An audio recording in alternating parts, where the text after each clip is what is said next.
नमस्कार दोस्तों। पिछले वीडियो में हमने environment and ecology topic start किया था।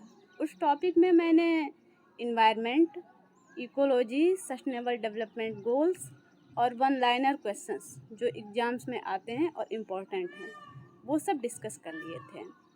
आज का टॉपिक रहेगा बायोडाइवर्सिटी, जैविक विविधता। इसके से संबंधित जितने कॉन्सेप्ट हैं और इससे संबंधित जितने कन्वेंशन हुए हैं हम टोटल आज डिस्कस करेंगे। इस टॉपिक्स में से हर जो कमीशन से एग्ज़ाम्स जो कमीशन के हैं और जो वनडे एग्जाम से हैं सब में 2 से 3 क्वेश्चंस पक्का आते हैं। तो सबसे पहला लाइन ये बनता है कि बायोडाइवर्सिटी शब्द को किसने दिया था। बायोडाइवर्सिटी शब्द को सबसे पहले 1968 में RF डेसमैन ने दिया था। जैविक विविधता, जैविक विविधता किसे कहते हैं, दूसरा क्वेश्चन ये बनता है। तो जैविक विविधता किसी भी इकोसिस्टम के बायोटिक कंपोनेंट में क्या विविधता है और उसके कंपोनेंट के बीच बायोटिक कंपोनेंट हैं उनके बीच क्या कैसे अंतर संबंध स्थापित हो रहे हैं, इसके डेफिनेशन, इसी के पूरा अध्ययन को जैविक विविधता कहते हैं। इसको एक छोटा सा डेफिनेशन के तरीके से लिया जा सकता है। किसी भी इकोसिस्टम के जैविक कंपोनेंट जो हैं बायोटिक कंपोनेंट, उनमें विविधता क्या है और उनके बीच अंतर संबंध कैसे स्थापित होते हैं, इसे जैविक विविधता कह सकते हैं। जो हमारा भारत देश है वो उन 12 देशों में से हैं जहां भारी मात्रा में जैविक विविधता पाया जाता है। भारत 1994 से ही international convention on biological diversity का सदस्य भी रह चुका है। भारत में टोटल 4 हॉट स्पॉट पाए जाते हैं। अब ये भी एग्जाम में क्वेश्चंस आते हैं कि हॉट स्पॉट किसे कहते हैं। तो हॉट स्पॉट शब्द को सबसे पहले नॉर्मन मेयर्स ने दिया था, जो कि एक ब्रिटेन के साइंटिस्ट थे। उन्होंने हॉट स्पॉट डिफाइन करने के 4 मानक भी दिए थे। किस आधार पे किसी भी स्पेस को हॉट स्पॉट कैसे स्पेसिफाई की जाए। तो ऐसा माना जाता है कि विश्व में 3 लाख लगभग स्पीसीज पाई जाती हैं और इस 3 लाख के 0.5% मतलब लगभग 1500 स्पीसीज जहाँ पाई जाए उसको हॉट स्पॉट बोला जा सकता है, उस सघन क्षेत्र को। इसके अलावा जहाँ कम से कम 70% से अधिक जैविक विविधता का क्षरण हो चुका है उसको भी हॉट स्पॉट के रूप में डिफाइन किया जा सकता है। इसके अलावा जो मूंगा होते हैं, कोरल्स पाए जाते हैं जहाँ, उस समुद्री पारितंत्र को भी हॉट स्पॉट के रूप में डिफाइन किया जाता है। विश्व में टोटल 36 हॉट स्पॉट हैं, जिसमें कि भारत में 4 हैं, पूर्वी हिमालय, पश्चिमी घाट, इंडो बर्मा और सुंडालैंड। टोटल 4 भारत में हॉट स्पॉट हैं। कौन कौन से हैं? पूर्वी हिमालय, पश्चिमी घाट, इंडो बर्मा और सुंडालैंड। तो ये क्वेश्चंस भी आता है एग्जाम में कि भारत में 4 हॉट स्पॉट कौन कौन से हैं और हॉट स्पॉट वर्ड किसने दिया था। इसके अलावा अब नेक्स्ट हुआ कि इस जो बायोडाइवर्सिटी हैं उसको कंजर्वेशन कैसे किया जाए। तो इसको कंजर्व करने के लिए 2 उपाय किए जाते हैं, एक एक्स सीटू कंजर्वेशन, स्वस्थानीय कंजर्वेशन, और दूसरा इन सीटू कंजर्वेशन। स्वस्थानीय कंजर्वेशन, इन सीटू कंजर्वेशन का अर्थ होता है कि जो प्राणी जहाँ पाए जाते हैं उनको वहीं पे कंजर्व कर लिया जाए। जो जैसे कि हम किसी स्पेसिफिक एरिया को ही बायोडाइवर्सिटी एरिया जो है उसको ही हम प्राणी को कंजर्व करने के लिए यूज कर लें। तो इसके अंतर्गत सेंचुरी जो होते हैं, नेशनल पार्क होते हैं, वो सब सम्मिलित किया जाते हैं। और जो एक्स सीटू कंजर्वेशन होता है कि किसी प्राणी को ले जाके हम बाहर उसको कंजर्व करें, जैसे कि हम किसी प्राणी को ले जाके जू में कंजर्व करें तो उसको एक्स सीटू कंजर्वेशन करते हैं। अब ये है कि इसको जो पूरे जैव संकटग्रस्त प्राणी हैं उसको कंजर्व करने के लिए एक लिस्ट आती है जिसको रेड डाटा बुक बोला जाता है। इसको IUCN पब्लिश करता है। IUCN एक NGO है, इंटरनेशनल NGO, जिसको सबसे पहले 1948 में स्थापित किया गया था और ये पहला प्रयास माना जाता है इंटरनेशनल लेवल पे जीवों को कंजर्व करने के लिए। तो इसमें संकटग्रस्त प्राणियों का पूरा लिस्ट दिया गया है। ये भी एग्जाम के लिए इम्पोर्टेंट फैक्ट है। इसके बाद अब इसी जीवों को बचाने के लिए विश्व स्तर पे एक कन्वेंशन किया गया था। पहला कंजर्वेशन तो 1972 का स्टॉकहोम कन्वेंशन था, वो तो हम पढ़ा चुके हैं पिछले वीडियो में, आप उसे देख लीजिएगा। उसके 10 साल बाद 1992 में वर्ल्ड अर्थ समिट ऑर्गेनाइज किया गया, रियो समिट। ये बहुत ही इम्पोर्टेंट समिट था। इसमें 3 कन्वेंशन भी लाए गए थे। एक था एजेंडा 21। इस कन्वेंशन में 3 मतलब वो टारगेट थे। एक एजेंडा 21 था, एक CBD था, और इसी से related Cartagena protocol, Nagoya protocols. तो इस सबको हम एक PDF के थ्रू अच्छे से पढ़ाएंगे। जो भी एग्ज़ाम्स के लिए इम्पोर्टेंट टॉपिक होगा उसको हम एक एक लाइन जो होगा उसको फोकस करते जाएंगे। तो मैंने जैविक विविधता से संबंधित सभी कॉन्सेप्ट्स जो हैं वो डिस्कस कर लिए। अब जो एग्ज़ाम के लिए बहुत ही ज़्यादा इम्पोर्टेंट हैं उस पॉइंट को सॉर्ट आउट करके डिस्कस कर देते हैं। इसमें जो मैंने बताया कि कन्वेंशन हुए थे, तो जो पहला इन्वायरमेंट के लिए सबसे इम्पोर्टेंट कन्वेंशन हुआ था इंटरनेशनल लेवल पे, वो स्टॉकहोम कन्वेंशन हुआ था। ये आपके याद करने के लिए मैं क्रोनोलॉजी बता रही हूँ ताकि इसी क्रोनोलॉजी में आप याद कर ले जाएँ।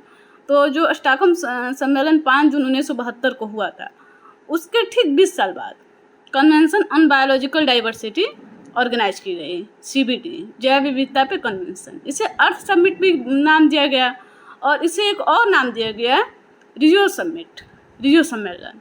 क्योंकि ये ब्राज़ील में एक सिटी था रियो, वहीं पे ऑर्गेनाइज हुआ था, इसलिए रियो सम्मेलन नाम दिया गया था। तो आप तीनों ही नाम से कंफ्यूज मत होइएगा, पृथ्वी सम्मेलन, अर्थ समिट और रियो सम्मेलन, तीनों ही नाम।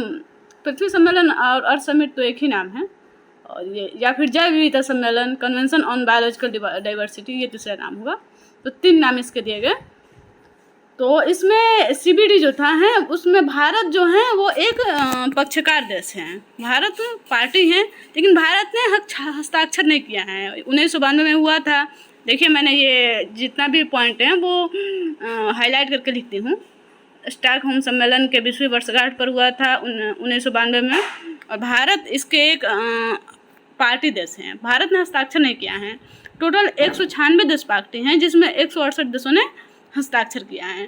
ये जो सम्मेलन ऑर्गेनाइज किया गया है, इसका मेन मोटिव था कि जो भी राष्ट्र हैं उनके यहाँ जो जैविक संसाधन उपलब्ध हैं उस पर उनका संप्रभु अधिकार है। संप्रभु अधिकार मतलब वो उन संसाधनों पे अपना नियम बनाएंगे, वो उनका टोटली अधिकार है। जैसे होता ये था कि पहले यूरोपियन कंट्रीज और अमेरिकन कंट्रीज जो थे, वो जो छोटे छोटे डेवलपिंग कंट्रीज थे, मतलब या फिर अल्प विकसित या जो विकसित नहीं थे, अफ्रीकन कंट्रीज जैसे कि, वहाँ चले जाते थे और उसको उपनिवेशिक राज्य वहाँ स्थापित कर लेते थे। मतलब उसको अपना उपनिवेश बना लेते थे और वहाँ से संसाधन अपने देश में ट्रांसफ़र करते थे, उसका लाभ लेते थे। तो ये जो जैविक विविधता सम्मेलन हुआ, तो उसमें सबसे पहला यही मोटिव हुआ था कि हाँ, उन राष्ट्रों को उनके जैविक संसाधन पर उनका संप्रभु अधिकार की पुष्टि की गई। अच्छा, दूसरा ये जो CBD सम्मेलन हुई उसके 3 लक्ष्य थे। जैविक विविधता का संरक्षण, दूसरा जैविक विविधता के घटकों का सतत उपयोग। सतत उपयोग का मतलब होता है कि अभी भी हम प्रेजेंट में भी अच्छे से उपयोग कर लें और फ्यूचर के पीढ़ी के लिए भी उसको सुरक्षित रखें। मतलब चीज़ों का उचित मात्रा में उपयोग, इसको कहा जाता है सतत उपयोग। और तीसरा था ये अनुवांशिक संसाधनों के उपयोग से प्राप्त होने वाले लाभों में उचित और समान भागीदारी। मतलब जो भी चीज़ें अनुवांशिक तरीके से जेनेटिकली प्राप्त हो रही हैं उसमें सबका, जितने भी जहाँ जहाँ से प्राप्त होते, जितने उसमें पार्टिसिपेट्स से, उन सबका बराबर भागीदारी हो। ये जो कन्वेंशन ऑन बायोलॉजिकल डाइवर्सिटी है, इसके अंतर्गत 3 चीज़ें आती हैं। एक कार्टाजेना जैव सुरक्षा प्रोटोकॉल्स जो कि 1999 में ऑर्गेनाइज किया गया था, और दूसरा नगोया प्रोटोकॉल्स जो कि 2010 में किया गया था ऑर्गेनाइज, और इसी नगोया प्रोटोकॉल में ही आईची लक्ष्य आता है। तो आइए हम तीनों ही चीज़ों को, तीनों ही पॉइंट्स को अच्छे तरीके से देख लेते हैं। बाकी ये सब चीज़ें इंपॉर्टेंट हैं, इसको आप देख लीजिए एक बार कि कार्टाजेना प्रोटोकॉल 1999 में ऑर्गेनाइज हुई थी, और कार्टाजेना जो है वो कोलंबिया में है, और नगोया प्रोटोकॉल 2010 में ऑर्गेनाइज हुई थी। नगोया जापान का एक शहर है। तो ये इंपॉर्टेंट छोटे छोटे पॉइंट्स हैं, इसको आप अच्छे से देख लीजिए। भारत में COP 12 ऑर्गेनाइज हुआ था, और 2018 में COP 14 ऑर्गेनाइज हुआ था मिस्र में। तो ये सब चीज़ें इंपॉर्टेंट हैं। बाकी देखिए कार्टाजेना जैव सुरक्षा प्रोटोकॉल मैंने अब इसको देखिए। तो ये 29 जनवरी 2000 को अंगीकार किया गया। वहीं 1999 में इसको कोलंबिया में कार्टाजेना जो सिटी है वहाँ पे इस प्रोटोकॉल्स को साइन किया गया था और 2003 को लागू किया गया। 2000 को अंगीकार किया गया था और 2003 को लागू किया गया। देखिए, कन्वेंशन और प्रोटोकॉल्स अलग अलग चीज़ें होती हैं। पहले आप ये समझ लीजिए, कन्वेंशन जब कई सारे देश मिलके एक जगह सम्मेलन में उपस्थित होते हैं तो उसे कन्वेंशन कहा जाता है। एक स्तर पर उपस्थित होते हैं और उसमें कोई सहमति बनती है, उसमें किसी बात को लाया जाता है, किसी कॉन्सेप्ट को, तो उसको प्रोटोकॉल्स कहते हैं। तो ये कार्टाजेना, जैसे मॉन्ट्रियल प्रोटोकॉल, क्योटो प्रोटोकॉल, या ये कार्टाजेना प्रोटोकॉल आप देख रहे हैं, तो ये बायोडाइवर्सिटी सम्मेलन हुई थी CBD, जिसमें कि कार्टाजेना प्रोटोकॉल्स और नगोया प्रोटोकॉल्स, उसमें ये प्रोटोकॉल्स लाए गए। उस सम्मेलन में ये बातें निकल के आई और उसके आधार पे प्रोटोकॉल्स लाए गए। तो ये इसमें 29 जनवरी 2000 को अंगीकार किया गया और 11 सितंबर 2023 से लागू किया गया। इसमें 170 देश पक्षकार हैं, जिसमें कि 103 देशों ने हस्ताक्षर किए हैं। भारत भी हस्ताक्षर किया है, याद रखिएगा, ये क्वेश्चन डायरेक्ट आ सकता है। ये जो है कार्टाजेना प्रोटोकॉल्स, इसके 2 टारगेट थे। एक तो ये थे कि जो टेक्नोलॉजी है वो ट्रांसफ़र की जाए, इन्वायरमेंट कंजर्वेशन से संबंधित जितनी भी टेक्नोलॉजी है वो एक दूसरे को, जैसे जो डेवलप्ड कंट्री हैं और डेवलपिंग कंट्री को ट्रांसफ़र करें।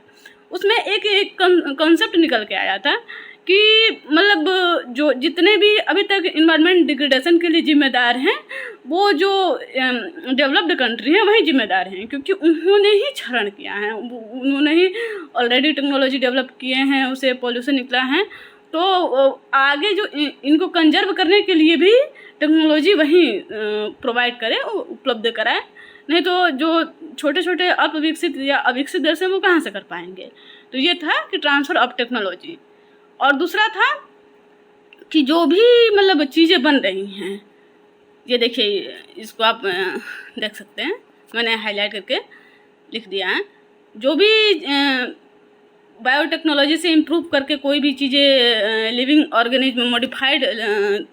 मॉडिफाइड ऑर्गेनिज्म जो भी बन रहा है, जैसे कि एक आप ज़्यादा फेमस नाम सुने होंगे BT कॉटन का, BT कॉटन, BT ब्रिंजॉल, इसके बाद से गोल्डन राइस। ऐसे ही आप जो ये भेड़ देख रहे हैं, सुन रहे हैं कि क्लोनिंग करके बनाई जा रही हैं, तो जो भी चीज़ें बन रही हैं तो उसके लिए मतलब उसको पहले एक मानक पे, एक स्टैंडर्ड पे देखा जाए कि वो कितना सही है।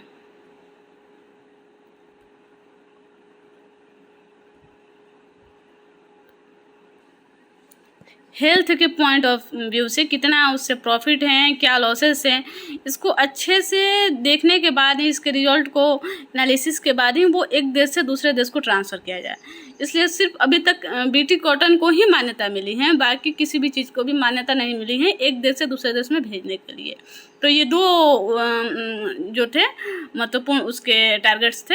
एक की ट्रांसफ़र ऑफ टेक्नोलॉजी, मतलब इन्वायरमेंट कंजर्व करने के लिए तकनीकी का साझा अवेलेबल, जो विकसित देश हैं वो तकनीकी अवेलेबल कराएं, ट्रांसफ़र करें।